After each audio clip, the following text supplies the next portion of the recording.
Digital Archaeology Atlas of the Holy Land aims to create a virtual atlas of tens of thousands of archaeological sites, artifacts, and other information dating from pre-biblical times to the early 20th century. It will use the power of spatial information systems such as GIS and Google Earth, whose visualization tools, combined with recent archaeological fieldwork and scrutiny of biblical texts, allowed researchers at the University of California, San Diego to reconstruct an ancient Egyptian pharaoh's military campaign in the southern Levant and its devastating and previously unknown impact on the largest Iron Age copper production center in the eastern Mediterranean region. Sacred texts are fundamental to the lives of billions of people around the world. Very little of biblical history as depicted in the Old Testament or Hebrew Bible has been verified through the archaeological record. Yet it's precisely this opportunity that exists as archaeologists armed with new digital technologies try to establish synchronisms, references in a sacred text that parallel historical accounts as reflected in artifacts, inscriptions, and other parts of the archaeological record. Case in point, historical evidence of King Solomon is scarce. Excavations at Hatzor, Megiddo, and Gezer have uncovered structures that some archaeologists date to Solomon's reign.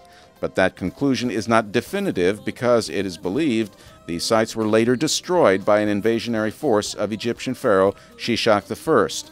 The attacks are referred to in this account from the Bible about a military campaign against Solomon's son and immediate successor, King Rehoboam of Judah. So Shishak, king of Egypt, came up against Jerusalem, and took away the treasures of the house of the Lord, and the treasures of the king's house. He took all. Shishak is one of only two pharaohs mentioned by name in the Hebrew Bible. Founder of the 22nd dynasty, he ruled Egypt nearly 3,000 years ago. Most scholars believe the 5th year of Rehoboam's reign mentioned in the Bible would have been around 926 BCE, before the Common Era. While scholars argue about the exact year and the precise routes that Shishak's forces took, they agree that the military campaign took place during the 10th century BCE, the most hotly debated period in biblical archaeology today. The most detailed evidence of Shishak's attacks across Palestine is visible on the excavated ruins of the great temple of Amun at Karnak in the ancient city of Thebes, modern-day Luxor in Egypt. Here on an outer wall is a monument to Shishak and his victories. Depicting the pharaoh himself, the carved stones today feature roughly 80 name rings of towns and settlements of what appear to have been at one time as many as 180 rings. Most researchers now agree that this relief scene represents a topographical list, with each ring the name of a place subjugated by Shishak or his forces, commemorating his invasion of Palestine in the early 10th century BCE. The Palestinian topographical names still preserved in Karnak include a number of well-known current sites: Gaza, Gezer, Tirzah, Jezreel, and Megiddo in the north. As such, this facade is a treasure trove, helping archaeologists understand the impact of the Egyptian state on societies in the southern Levant nearly 1,000 years before Christianity and over 1,600 years before Islam was born.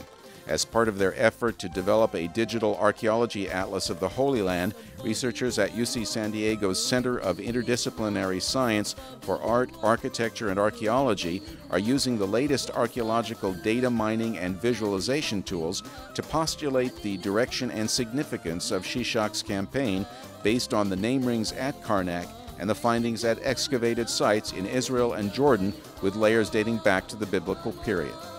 The story begins here in Tanis on the Nile Delta. This temple town was home to Shishak and successor pharaohs of Egypt's 22nd dynasty and remained so for roughly 200 years. Archaeology is not an exact science. In his blockbuster film Raiders of the Lost Ark, director Steven Spielberg has Indiana Jones in Tanis. Indeed, some scholars believe that after exacting tribute from Jerusalem, Shishak may have returned home to Tanis with riches from his military campaign in Palestine, perhaps even with the Ark of the Covenant. Fiction aside, it is considered likely that Shishak's army set out for Palestine from Tanis, heading east. As reconstructed by Egyptologist Kenneth Kitchen, the pharaoh probably led the advance along the Via Maris, the Way of the Sea, all the way to Gaza along the North Sinai coast, which is relatively rich in subsurface drinkable water. From Gaza, the next major town would be Gezer, one of the towns mentioned in the rings adorning Shishak's wall at Karnak. Gezer and Stratum 8 represent an important locale in the rolling hill region, or Shvela, bordering the coastal plain. Many researchers link this site to Solomon's building activities mentioned in the Bible, which also cites Shishak's successes in Judah. And he took the fortified cities of Judah, and came as far as Jerusalem. Following his successes in the Shvela and along the borderlands of Philistia, Shishak's forces marched through Ayalon Valley and reached the site of Gibeon, now the Palestinian village of El Jib. It is believed that he waited in Gibeon for King Rehoboam, residing in Jerusalem, to capitulate and give tribute. According to the Bible, Rehoboam and the princes of Judah gathered in Jerusalem to discuss how to respond to Shishak's threat of attack on the city. And it came to pass that in the 5th year of King Rehoboam, Shishak, king of Egypt, came up against Jerusalem, because they had transgressed against the Lord. And when the Lord saw that they humbled themselves, the word of the Lord came to the prophet Shemaiah, saying, They have humbled themselves, therefore I will not destroy them, but I will grant them some deliverance, and my wrath shall not be poured out upon Jerusalem by the hand of Shishak. In the end, Rehoboam appears to have capitulated, and Shishak's army was allowed to take what they wanted from Jerusalem without ever attacking. This may explain why Jerusalem is not mentioned on the victory wall in Karnak, at least among the name rings that are visible today. Shishak's army continued northward, attacking Tirzah. Thanks to discoveries at an archaeological site called Tel El-Farah North, the biblical city is believed to be located 11 kilometers northeast of the modern-day Palestinian town of Nablus. Tirzah is mentioned in the Bible as the residence of Jeroboam I, ruler of the newly established kingdom of Israel. Jeroboam fled to the court of Shishak after a prophecy that he would rule 10 tribes after the death of King Solomon. Solomon sought therefore to kill Jeroboam. And Jeroboam arose and fled into Egypt, unto Shishak king of Egypt, and was in Egypt until the death of Solomon. If Jeroboam was his former protege, why did Shishak choose to attack Tirzah? Scholars debate why the pharaoh would have attacked both Jeroboam, king of Israel, and Rehoboam, the king of Judah and Solomon's designated successor. This remains a mystery to this day. From Tirzah, Shishak's forces trekked further north, first to Jezreel, and then across the kingdom of Israel to one of its most important cities, Megiddo. The conquest of Megiddo was the centerpiece of Shishak's Palestinian campaign. Stratum 4B and 5A were partially destroyed by Shishak. The 6-chamber gate there seems to have continued in use, and Shishak erected a victory stele at the site, a portion of which was discovered by University of Chicago excavators in the 1930s. Artifacts include a type of royal masonry that began to appear in the 10th and continued into the 9th century BCE. Witness this beautiful example of an architectural flourish called a Proto-Aeolic capital. Shishak probably established Megiddo as his main headquarters for the campaign against Israel. But even as Shishak was conquering his way to Megiddo, secondary forces were forging to the south and east. At the beginning of the campaign, Shishak had established a base of operations in Gaza. Before spearheading his main forces' advance north to Megiddo, the pharaoh had dispatched at least 3 large task forces, or as Professor Kitchen called them, flying columns, to the south of the country to subdue fortified sites in the Negev Desert and the Wadi Araba Rift Valley that separates modern Israel and Jordan.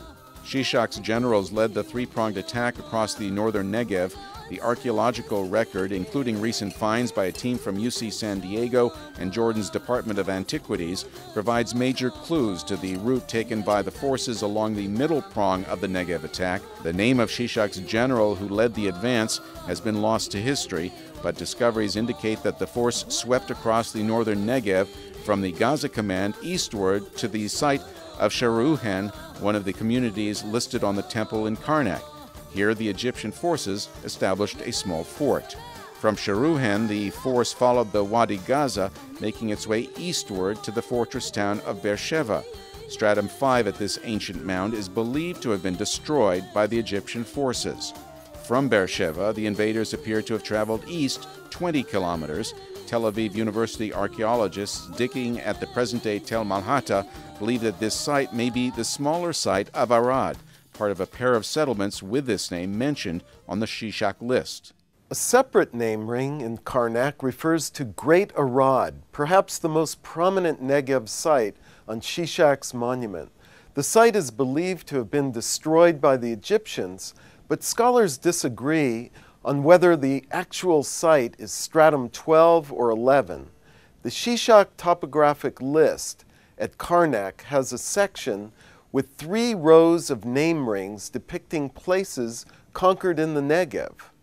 Not all can be identified today, but there is evidence that this force continued on from Arad to attack the fortress at Hatzeva, some 50 kilometers south of the Dead Sea in the Wadi Araba Valley. Hatzeva was probably a critical outpost because it permitted control of the overland Arabian trade route as well as the copper trade with the biblical Edom located across the valley. It is there, traveling east from Hatzeva, just 18 kilometers, that UC San Diego archaeologist and professor Tom Levy and Jordanian archaeologist Dr. Muhammad Najjar are excavating a site known as Hirbat en-Nahas. The name means ruins of copper in Arabic, and this site, rich in copper ore, is in Jordan's Fainan region, biblical Edom. The excavations have unearthed the largest Iron Age copper production center in the southern Levant. More than 24 acres in size, the site is covered in thousands of tons of black metallurgical slag. To our surprise, high-precision radiocarbon dating at Hirbat en-Nahas show that copper metal production was carried out some 200 to 300 years earlier than scholars believed until recently. This brings the occupation of the site into the orbit of the 10th and 9th centuries BCE, the time of David, Solomon, Rehoboam, Jeroboam, and Shishak. Recent finds of Egyptian artifacts at Hirbat en-Nahas lend credence to the excavators' new theory that the massive copper production center may have been a target of Shishak's army, given that Hirbat en-Nahas is just a day's journey from Hatzeva, one of the neighboring sites probably destroyed by Shishak. A word here about archaeology in the digital age. To ensure the most accurate data collection, UC San Diego archaeologists record all data in 3D with X, Y, and Z coordinates. Z is for elevation, collected with total stations and global positioning systems. This enables researchers to control precisely the spatial location of architecture, artifacts, and other discoveries. We've created one of the first completely digital-based recording systems for archaeological research. Digital photographs are taken of ancient buildings discovered in an excavation, for instance, and downloaded into the computer where they can be accurately drawn with a Geographic Information System, or GIS. Researchers can then reconstruct the site on their laptop computers in the field on a daily basis or back at home in California. The UCSD Center is using digital tools to analyze all sorts of data, from regional settlement patterns to small artifacts. The Pottery Informatics Project, for instance, is converting the Iron Age ceramic database of the Southern Levant into a 3D format. By doing this, pottery data could be queried in the Digital Archaeology Atlas of the Holy Land. The majority of ceramic publications in the Iron Age Southern Levant are published as two-dimensional drawings, losing key three-dimensional information on these vessels. By vectorizing published reports in ceramic databases, UCSD researchers are able to recover some of that 3D data. Once the vessels are vectorized, a unique mathematical algorithm can be extracted from the vessel so that it can be stored and classified by its three-dimensional shape and curvature. This information can then be exported to any 3D rendering program. The researchers have also begun to scan potsherds using a high-precision 3D structured light flex scan scanner, allowing each nuance of the objects to be recovered. Once the 3D scan of the object is retrieved, a mathematical computation can be run to determine the exact shape and stance of the vessel. The final result, either from 2D ceramic illustrations or 3D scans, is a digital 3D model that can be visually manipulated in 3 dimensions, analyzed, and compared with other vessels according to its mathematical curvature function. The resulting data can eventually be accessed through Google Earth-type tools.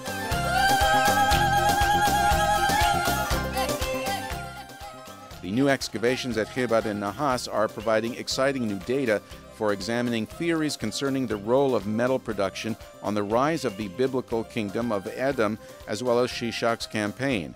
Excavating a 6-meter-deep mound of ancient metallurgical debris in Area M at the site, that's over 20 feet deep, UCSD and Jordanian archaeologists for the first time have exposed a complete record of Iron Age metal production in the region. During the course of our excavations in the Area M building, several Egyptian artifacts were discovered on the floor that may relate to Shishak's campaign or trade between Jordan and Egypt around that time. These include a scarab originating from the eastern delta in Egypt, possibly from Tanis, where they may have been produced during the reign of Shishak and his predecessor in the early to mid-10th century BCE. Another important find, an Aegis amulet made of faience. Such amulets are primarily linked to the goddess Mut, and since there was a Mut temple in Pharaoh Shishak's capital city of Tanis, this amulet may also have originated from this region.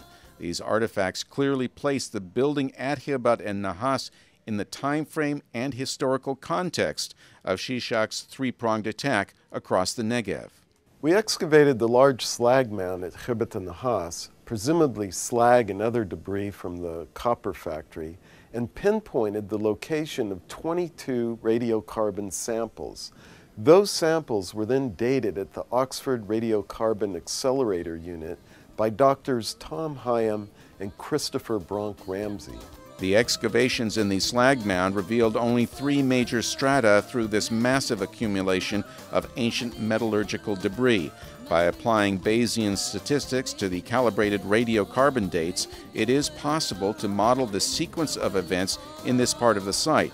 The highest probability for the earliest point in time when smelting may have been carried out at this earliest location, stratum 3, is put at 950 BCE. Stratum 3 itself spans between 5 and 135 years, with a highest probability associated with a briefer period of only 40 years. In these early phases at the site, over 3 meters of metallurgical smelting debris may have been deposited in less than 50 years. At the end of stratum 3, the slag mound was truncated and the 4-room building was constructed in stratum 2. This period dates from as early as 910 to as late as 800 BCE, with the highest probability that the end of the stratum 2 occupation in this area came in 840 BCE. In other words, the excavations at Khibat and Nahas show that there was a major disruption of the early 10th century BCE copper industry at the site between stratum 3 and stratum 2, around shortly before 910 BCE. This raises the tantalizing question, could this disruption be related to the military campaign of Shishak's troops that crossed the Negev desert into the Wadi Araba Valley? The force reached Hatzeva, and it was only a day's journey further east to the metal production center at Khibat and Nahas. The period of disruption in metal production appears to coincide with Shishak's reign from circa 945 to 924 BCE, and it is consistent with the 5th year of the reign of Judah's King Rehoboam, 926 BCE, when most scholars believe Shishak's military campaign in Palestine began. Prior to the excavations by UC San Diego and Jordanian archaeologists in the Feinan district, researchers assumed that the Iron Age only began in this part of Jordan in the 6th or at the earliest 7th century BCE. This was based on the fact that most Iron Age excavations had taken place at sites on the highlands of Edom, sites such as Busera, assumed capital of biblical Edom, and no evidence of occupation in the 10th or 9th century BCE had been found there. As a result, it has been believed that activities mentioned in the Bible of David, Solomon, Hadad, son of the king of Edom, or even Pharaoh Shishak regarding the early Iron Age history of Edom might be pure myth. Those assumptions ignored the important copper ore district of Feinan in the lowlands of Edom. Now, thanks to a mix of traditional and digital archaeology methods and high-precision radiocarbon dating, we can refute the earlier assumptions. And by tracking the archaeological evidence of Shishak's military campaigns north to Megiddo and east to Hatzeva, and using it as a touchstone for analyzing the biblical citations about Shishak, a new understanding emerges about this period and the role Shishak may have played in the disruption or even devastation of the largest known Iron Age copper factory in the eastern Mediterranean. As such, the story of Shishak's campaign in Palestine underscores the need for more interdisciplinary science and technology-based research in the investigation of the relationship between the Bible and history, indeed between all sacred texts and the archaeological record.